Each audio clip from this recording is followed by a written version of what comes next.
Welcome to Original Soundchat, where video game music is a work of art. My name is Joe DeVader. And I'm Peter Spezia. We're brought to you by Anonymous Dinosaur and Rhymes with Asia. Very special episode to bring to you guys today. Incredibly special and incredibly cool. We got an interview with someone.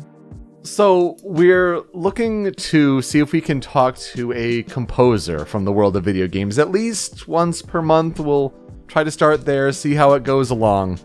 But today we are talking to Darren Korb.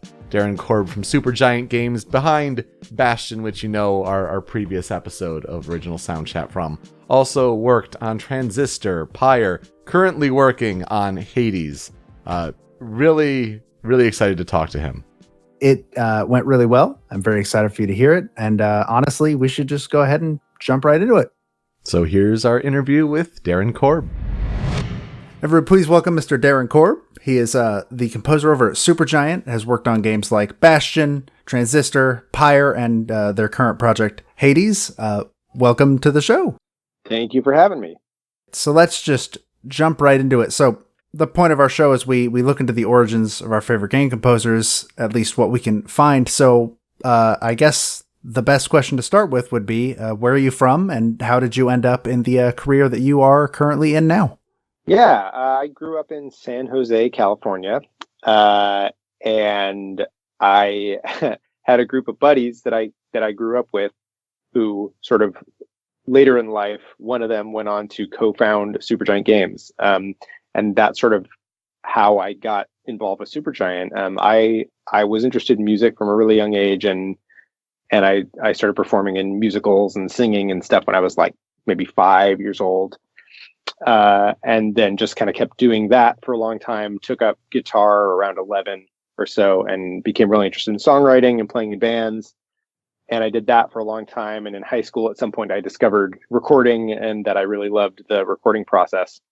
So I went to New York and ended up studying some music production, music business stuff in school, interned in a recording studio for a couple of years, and was sort of trying to do whatever I could where anybody would pay me to do music related wise, you know. So I took some kind of hired gun kind of gigs as a musician in New York, and I composed a couple of little spots for like a couple of TV commercials and did a little song for an independent movie and stuff like that. And then Amir Rao, one of the co-founders of Supergiant, who I grew up with, we've been buddies since we were like 8 years old. And we played in bands together for years, and we've been playing D&D together for like 25 years or whatever. He when he was co-founding the studio, he asked me to do all of the audio for their first project, and I of course jumped at the chance. I hadn't really considered game audio as a career path just because I didn't really know that it was one that I could do. I just didn't have any concept of how one goes and does that for a living. Even though I'd grown up loving and playing video games. So when he asked me to do it, I was like, oh, of course, of course I will do that. It's perfect. It's quite the trial by fire, certainly, and what a result to come of it. So you mentioned, playing games growing up. Certainly, yep. I would imagine game soundtracks had quite the influence. Are there certain soundtracks that really caught your ear growing up, or even favorite games? Maybe some that helped influence your musical stylings.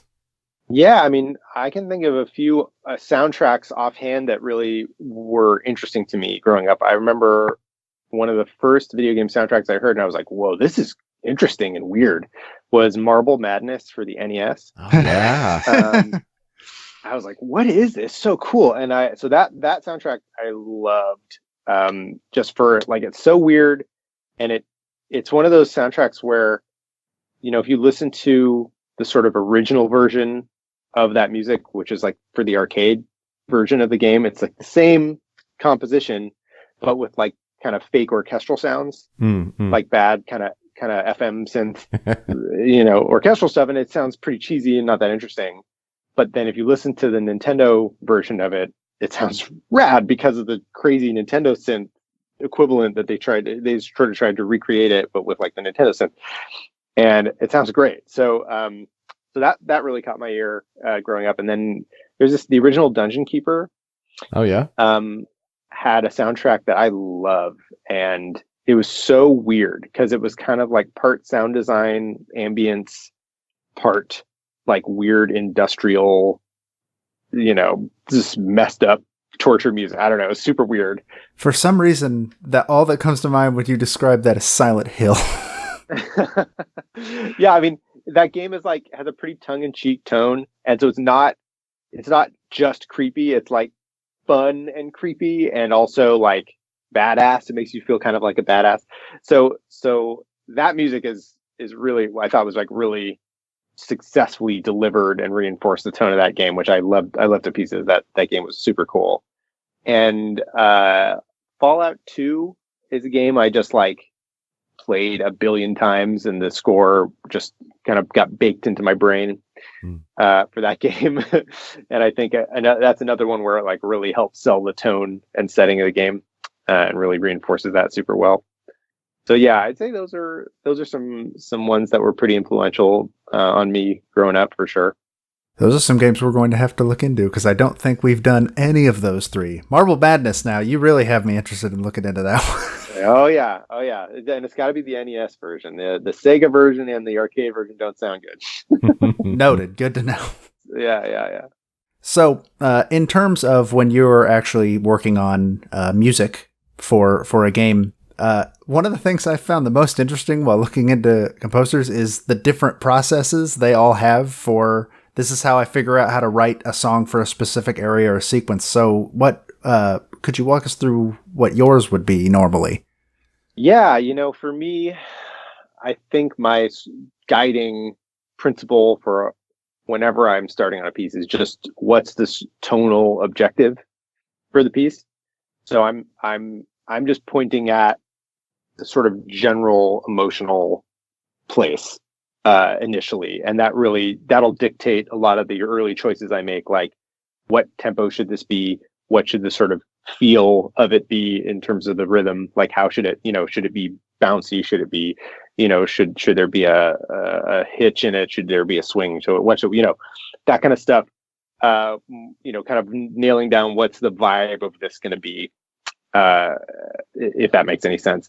It's sort of like an esoteric concept that makes sense to me somehow. But I try to nail all that stuff down initially. And sometimes I'll start noodling on the guitar. Sometimes I'll start with a drum pattern that I find interesting. Sometimes I'll start with, browsing through like loops and samples to see if I can get any inspiration from there. Sometimes I'll, honestly, it really depends on the piece and what happens to inspire me to move in a particular direction. So on the Bastion soundtracks, Transistor, Pyre, Ashley Barrett plays a prominent role with her vocals. What makes working with her so special, and what are some of those unique challenges that come with composing a piece that features vocals? Yeah, well, working with Ashley is great. We've known each other for a long time, and we both grew up in the Bay Area, have a bunch of mutual friends, and didn't really meet, I don't think, until we were both living in New York separately, and sort of randomly. And I was working on a project, and I needed a vocalist for this demo recording I was doing, and a friend recommended her. She did a killer job on that demo. And so when we were working on Bastion, I thought, well, who do I know that's gonna kill this song and just have a voice that fits it? And Ashley was the first person that came to mind. And, ever since we've been working on the games together. So she does a great job. And for me, my main background is songwriting. Mm-hmm. So that is like my area of where I feel actually probably the most comfortable is writing songs, just because that's what my training, sort of the most practice, all that stuff. It's all in that area, So there are certainly challenges with trying to write lyrics for a song in a game. And a lot of it has to do with how direct I want to be with the lyrics. Like, what is the point of view of the songwriter of this song. Mm-hmm. And I try to root all that stuff in the world of the game as much as possible. For Bastion, for example, the songs are sort of folk songs from that world. And I wrote them with that in mind and took influence from how sort of the lyrics of folk songs are written. What's the point of view of those lyrics? And for Transistor, by contrast, those are songs written by a specific character in this world. And they're from her point of view specifically. And that's a totally different challenge, because you sort of need to really embody and try to get inside the head of this fictional character. Sure. And then, of course, Pyre is a whole other thing, because, whereas the Transistor songs use metaphors and are sort of can be like kind of regular song lyrics, more or less, the Pyre stuff is very direct and really literal, because it's actual bards singing about the stuff you're doing. It's like singing about. So each thing has its own challenge, but for me, all of it goes back to the point of view of the songwriter and how that fits into the world of the game. On that note, actually, I was wondering, for instance, like songs like Vagrant Song from Pyre, which is my personal favorite song in the game. Awesome. Because that's like about a specific location in the world and everything. How late in the writing process do you start like writing songs like that? It's different for each project. I think we tend to develop stuff fairly serially. So meaning, we'll kind of linearly, I guess I should say. So we'll work on the beginning first, and then the next part next. And, I know a lot of people who work on games don't really work in order necessarily, but we tend to do that. And so whenever we sort of arrive at that moment in development is usually when I'll do the writing associated with that. And Greg Kasavin, our creative director, he writes tons of sort of world documents and all sorts of things. And so I have access to him and access to all that information when I'm writing the lyrics for these songs. Would you feel like that you have a wealth of information then? Because, you have all these opposing teams in Pyre. But yes. Then when you start writing their themes, like how much do you really have to go off of? And then similarly, would you say that your music kind of helps influence how those teams grow? Or is it more collaborative, or how much do you have to work with when you start writing those different team themes? Yeah, for Pyre specifically, the different themes for each team, I really tried to reinforce the feel of that team and sort of the sort of broad idea of what that team is supposed to be, especially because Pyre is our first game with a lot of characters, and we really wanted to have you be able to kind of understand the type of character you're interacting with kind of right away, and have a lot of different things that make them sort of stand out, unique and memorable. And I tried to also reinforce that with the music. So sort of genre wise and style wise, there's like a really big range in Pyre for that reason, because I'm trying to sort of carve out a unique space for each of the characters, and each of the different triumvirates in that game. So going back to Bastion real quick, we need you to answer one question that came up during our episode, came up as a sign that maybe we don't know as much about instruments as we think we do. Okay. What instrument is playing the melody in Terminal March? Gosh, that one, I have no idea. It's a sample I used. Oh no, even March. because yeah, I don't even remember. I'd have to listen to it again. I could tell you, I'm sure, but I don't remember offhand. See, I always got the impression with the rhythm it had and some of the warbling, it felt like a sitar to me. But yeah, that's interesting that it's a sample. All I know is that I really heavily distorted and messed up the sound, the sample that I was using. So it's whatever instrument it is based on, it doesn't sound like that in the thing. That's good to know. Very, very interesting. To be fair, that makes me feel much better about not being able to figure it out. It's a pretty messed up sound, so it's like heavily processed. It works for the song wonderfully, though. As Joe mentioned, when we talked about your work, it was for Bastion. It was our third episode of our podcast, so we really wanted to jump into talking about that game in particular. It's a game that really means a lot to us, and Awesome. When looking into it, you mentioned that it was acoustic frontier trip hop that you kind of encapsulated the overall sound and feel of Bastion. Were there any other particular inspirations that came to mind when trying to flesh out that sound design? Yeah, I tried to allow that genre that I set up for myself to guide most of the writing. I think the exception is for the vocal pieces in that game are kind of specifically inspired by a couple of different things. Build That Wall. I looked at sort of kind of old spirituals and kind of blues stuff and folk music as sort of root of that particular thing.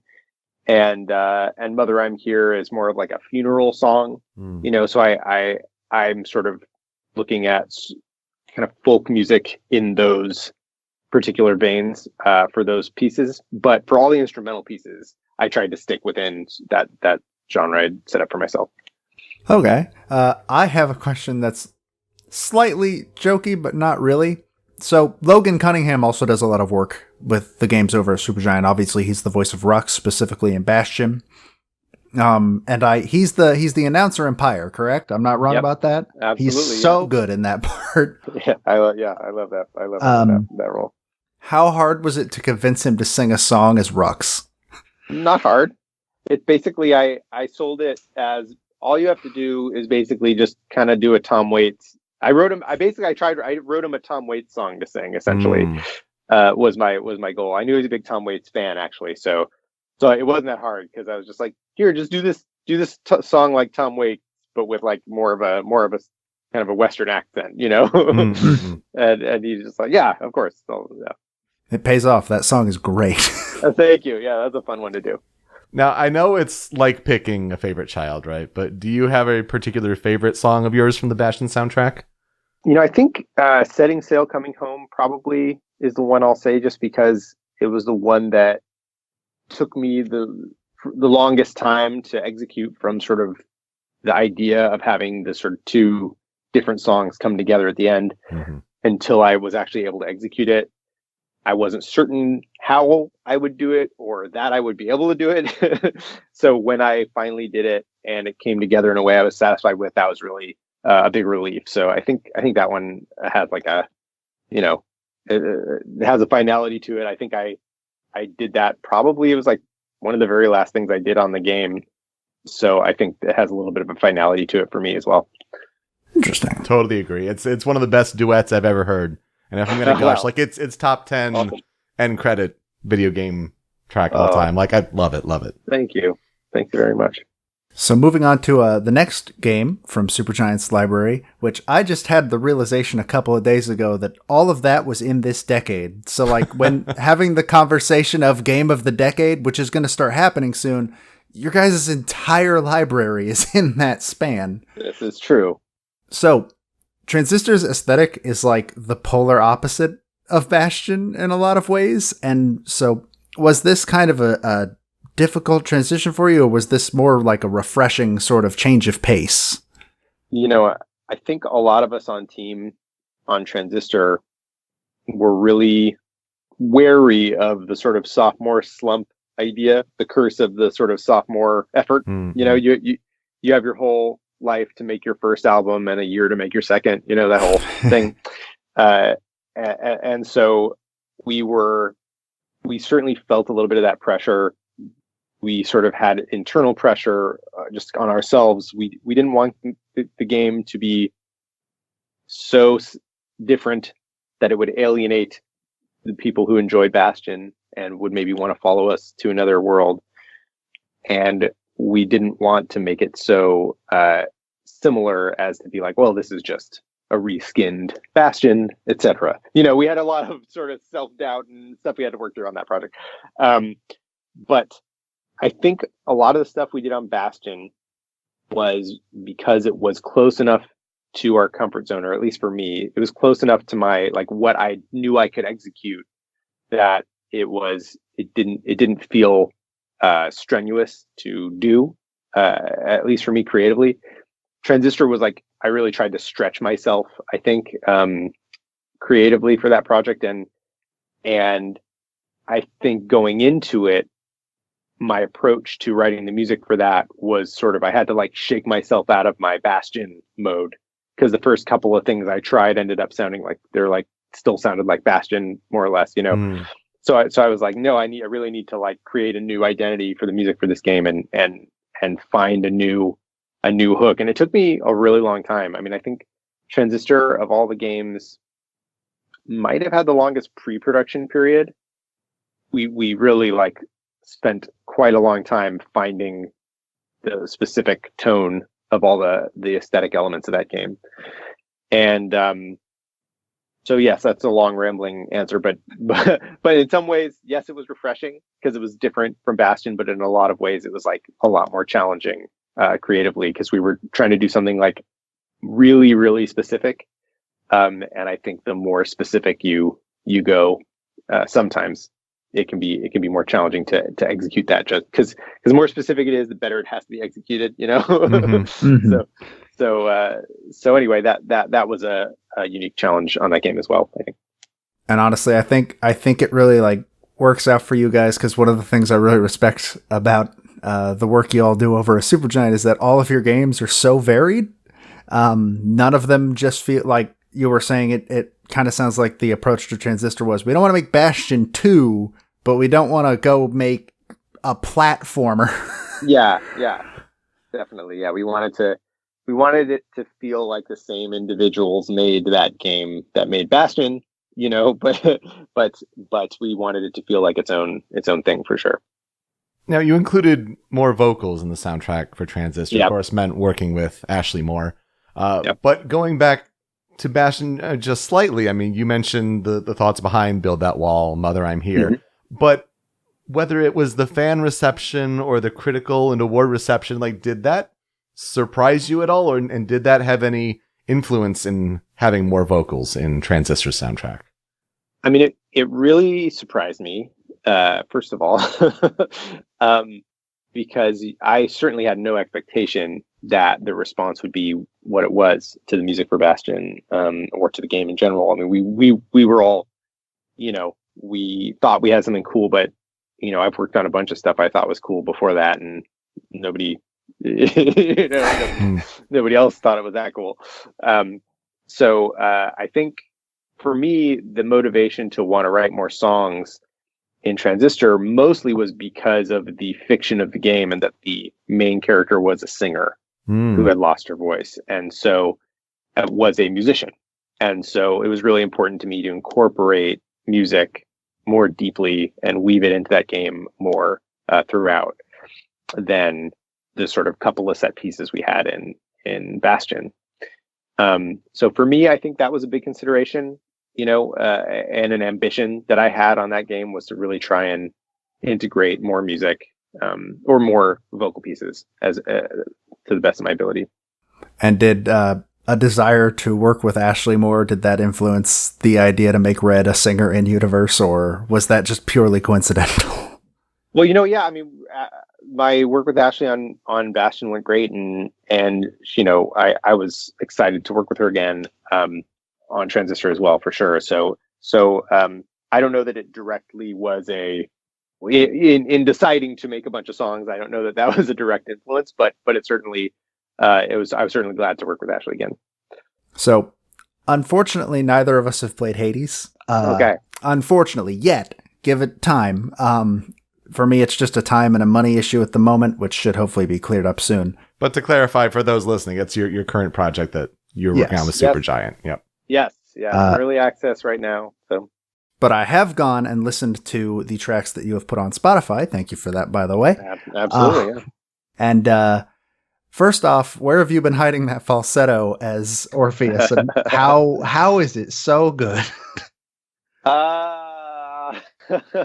You know, I sing. I've been singing for a long time, and I'm always trying to work on my vocals and stuff, and it's an ongoing thing. But I think the more I perform, like Ashley and I have been doing more performances and stuff, and the more like I tend to write stuff that sort of pushes my limits as a vocalist and Ashley's limits as a vocalist, because I think it's exciting to hear somebody like right at the edge of their ability. And I think that is really fun to listen to. And then when you practice that, like, and get better at it, then you sort of expand, you push where the edge is. And you're just like, okay, well, I guess I can hit that note, because so much of singing for me is psychological. And when you sort of figure out how it feels to hit a high note that seemed high to you at one point, no longer seems high anymore when it becomes comfortable, and you kind of figure out a way to do it comfortably and repeatedly and successfully. So, I think for me, part of it is just trying to continue to push. For Orpheus, the challenge is, for me as a songwriter, how do you, like, what kind of song do you write? You're writing as if you are the sort of greatest musician in history, right? How do you embody that? What kind of a song or singing voice would move the gods to tears? And I figured it had to be some sort of like ridiculous falsetto or something. I needed a hook, because otherwise you'd just be paralyzed. There's no way you can attempt to just write Stairway to Heaven. Like, what are you going to do? So that was my sort of hook from a songwriting standpoint for Orpheus, was that he would 100% of the time sing this falsetto. And so I figured he had to have some like crazy high stuff, because, he's got to be like, have like a cherubic sort of quality to his voice that is angelic and moves the gods to tears enough to let him break the rules of the underworld and and all that stuff. So I played a piece in orchestra when I was in high school about Orpheus, and so finding a song on that soundtrack was very cool, because that's the only reason I know about that myth, which is a shame, because it's a very cool myth. It's so cool. Yeah. It's weird, going back and looking at a lot of this source material, a lot of these myths, how many there's like a lot of parallels to biblical stuff. It's like basically the Sodom and Gomorrah thing is almost the same as the Orpheus. Like, she looks back and everything turns to a pillar of salt and all that stuff. It's like really, really similar to the Orpheus thing. When you look back at all these old myths and see how much weird crossover there is between all these different mythologies. I'm currently writing a tabletop campaign based on several mythologies, and so I've definitely seen my fair share of that at this point. Yeah, cool. So we're certainly looking forward to more from Hades from the team. Yeah. But I'm going to ask maybe a little challenging question of you, kind of to overall encompassing your video game compositions. If you had to pick the 3 tracks that you're most proud of from them, which would they be and why? So I just recently finished a tune for Hades. It's one of the newest tracks called God of the Dead. I was just listening to that today on the way to work. Oh, cool. And that one for me is like, I do a lot of stuff in it that I haven't really done before. So that's always when I do stuff that sort of was previously not within my comfort zone, I'm always excited by that and feel a sense of accomplishment. So that one, I'm doing like a sort of reprise of the main theme of the game as sort of part of it, and bringing that back in, but in like a more intense way. And then I basically just go as sort of thrash metal as I can for the rest of it. Mm-hmm. And for me, that's a really fun thing that I've never really done before. So I think that was really exciting to be able to do. I think probably Setting Sail, Coming Home, like I mentioned earlier, was one that I was proud of at the time, and still just in particular because of the sort of journey to get there for me. And then I think maybe like Old Friends or something from Transistor. That one was really important for me in the development of the sound of that game. Like as I mentioned earlier, I was kind of spinning my wheels for a while trying to find exactly what the sound of that game was going to be. And then when I finally made that piece, I was like, okay, this is it. This is the sound of the game. and now I'm gonna sort of make sure everything sort of orbits around this tonally and aesthetically.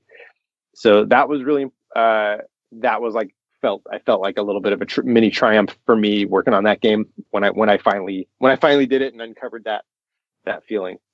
And I guess I'm going to do 4 because I got to do something from Pyre. Sure, I'll do that yeah. if I don't. And then from Pyre, I think executing Bound Together. With all the lyrical variations and stuff, and the like dynamic. So we implemented a thing in the game where Bound Together will dynamically switch between different verses depending on what happened in your game.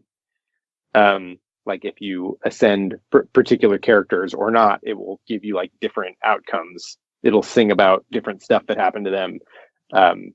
And then also depending on what gender you picked for your character, there's like alternate vocal tracks. Anyway, so it's just like this really elaborate, crazy idea that I had for a super long time on the project, and we prototyped it really early, knew we could get it to work, and then finally right at the end was able to put it in the game and finish it, and it took a really long time to do. And I'm really pleased that it happened, and when people notice it, they're like they really appreciate it, and that's been cool to hear about. So yeah, I think that one from Pyre. Great picks. I can definitely speak for being very surprised about Bound Together. I only unfortunately got to Pyre last month, I think. Oh, cool. Played the whole thing through in about a week, and yeah, that song was a very good payoff for the ending. I think I got the version with everybody. Yeah, great. So, one of our last main questions, I want to take the perspective off of you for a second. And are there any songs from your peers, other video game, not songs, but other video game soundtracks in the past couple of years that have really caught your ear and impressed you and something like that? Yeah. Austin Wintory's a good friend of mine, and I really enjoy his music a lot, and in part because it's so different from how I work and what I'm capable of doing. So I really appreciate that, and in particular, I think my favorite soundtrack of his is Absu. I think that music is crazy. It's so crazy. It's really interesting. And that game, yeah, it just the sort of way it works with that game aesthetically is so integrated and feels really organic. So I really love that soundtrack. I was sort of really surprised by the soundtrack for Call of Duty World War II. It's a type of game, like I'm not a big shooter guy. I haven't played one for a long time. The only reason I ended up playing it was because I was evaluating games for an awards thing, and I was on a panel, and Will Roger the third, his music for that game is so crazy, and what's crazy about it is that it's like a string quintet, like emotional score, like really with no percussion for a Call of Duty game, you know, and the way how it's so successful, and again, it feels like super integrated, because I know that the team at Sledgehammer, the audio director there, worked with Will, and it's like, listen, can you make this without any snare drums or bass drums, because we want to have the music loud in the mix, and we don't want it to fight with the sound effects, you know. And it was like a really smart kind of holistic approach, and I mean a really smart constraint for the music, in my opinion. So that turned out awesome. I thought the music for that was so cool. Let's see, what's another really good one? This is not recent anymore at this point, but I really dig the soundtrack for the original Plants vs. Zombies. Oh yeah. It's really simple, and there's not a lot of different pieces in that game, actually, but the what is there is so effective at reinforcing the tone. It's like fun, sort of slightly creepy, you know, but like it really matches perfectly the tone of that game. And there's like the way that there's like really simple dynamic stuff happening with the music that's really effective, and the way they integrate that, and it's just a really good example of really simple techniques being used super well to great effect to really just hit all the beats that they need to hit to make that experience more exciting. It's funny you mentioned Plants vs. Zombies because I brought Rakuen to the table a couple near the beginning of the show, and that's how I learned that was Laura Shigihara, because I had already been aware of her, but I had no idea that was her. Yeah. So that's definitely the Call of Duty. I don't think we've looked into that one, but we did do an episode on Austin based on his work on Assassin's Creed Syndicate. Sure. Yeah, cool. It's funny you mentioned that panel. I think I was actually at that panel that you were referring to, but PAX East 2018. You were on that one with Will Roget, with Chris Velasco, Tom Salta, Chris Madigan. So. Yes. Yeah. That was a fun one for sure. Yeah, so I find that very amusing. So, Darren, we'll wrap things up here, kind of turn things back on us. When we had our Bastion episode, and we had our 5 critical tracks that we kind of narrowed the soundtrack down to, which was very difficult. Of course, honorable mentions, things on the cutting room floor. We ended up choosing In Case of Trouble, Terminal March, Slinger's Song, Build That Wall, and Setting Sail, Coming Home. Just wanted to get your gist on it, what you think, if there's anything missing, how would you kind of rate that list there? How bad did we mess up? No, I mean that's great. The thing about that soundtrack is like a lot of people respond really strongly to different tracks on there. I think Build That Wall and Setting Sail probably would be on a lot of people's list there, is my guess, but just because I think those moments hit people hard. Sometimes people tell me Mother I'm Here really impacted them. The way it ties into the moment where you're sort of carrying Zolf and all that. So that's one that, I don't know. It depends how you want to do it. I believe that was one of our cutting room floor tracks. Yeah, it's kind of cheating because it's like pretty similar to Setting Sail. Like it's kind of contained within that one too, so you kind of get a twofer if you go with that one. So yeah, no, I get it for sure. No, that's a good list. I agree with that for the most part. Yeah. Alrighty, good to know. We did it. So I wanted to end just on telling a quick story that I think you might appreciate. So I'm currently in school to try and go into video games, making them or writing about them or something. And my father doesn't get it. He's supportive, but he doesn't really get it. And one day, a couple years ago, I was actually giving him a ride home from the airport. And another thing he just really does not get is the video game music thing. He doesn't understand it. Doesn't make sense to him at all. But Spike and a Rail actually came on while we were in the car. And he sort of looked at my radio and was just like, "This is from a video game?" Yeah, it is.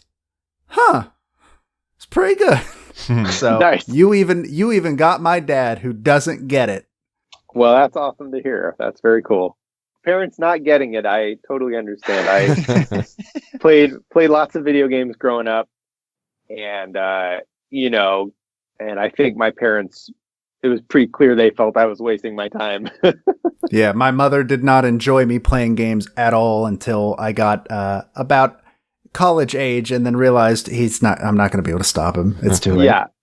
And one of my most satisfying achievements, actually, before Bastion came out, I was working on Bastion at the time.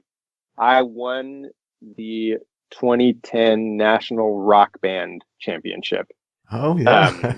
The Total Rock, my band won the National Battle of the Bands for Rock Band 2. And it was like the first time I was able to tell my parents, like, see, my thousands of hours of video games have paid off in a very real way. Look, I have a giant check, So yeah, that was like a really nice moment for me personally. I definitely understand the sort of parental, though of course they're very supportive all throughout my life, but definitely were like, oh, you're still playing video games today, huh? How long you been doing that? Right. So yeah. Well, Darren, this has been just delightful. To wrap things up, where can people find you online? What things would you like to plug? Yes. At Darren Korb on Twitter is probably the best place to go. Supergiantgames.com has all sorts of stuff related to that, to the games that we do and all that. If you want any information, we got a store there as well. And also, kind of perhaps most immediate, I have a concert coming up at PAX West.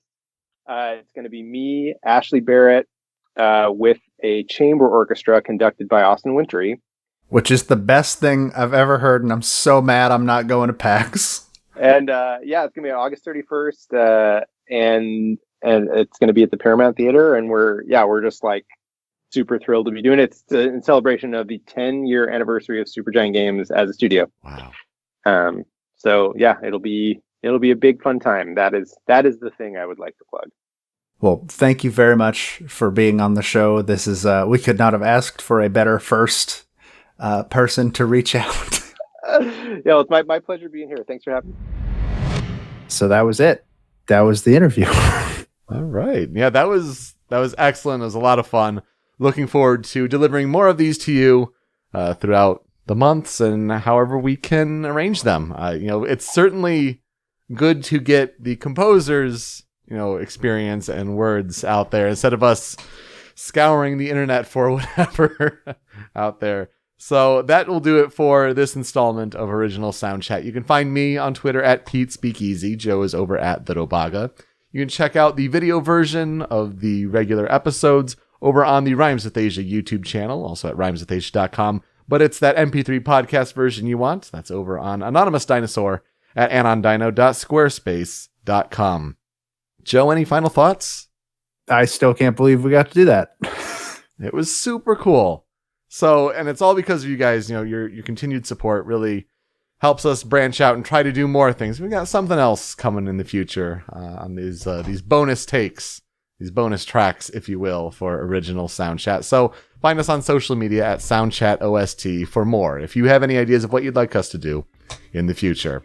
So with that, thank you so much for listening. We'll see you next time on Original Soundchat. Take care.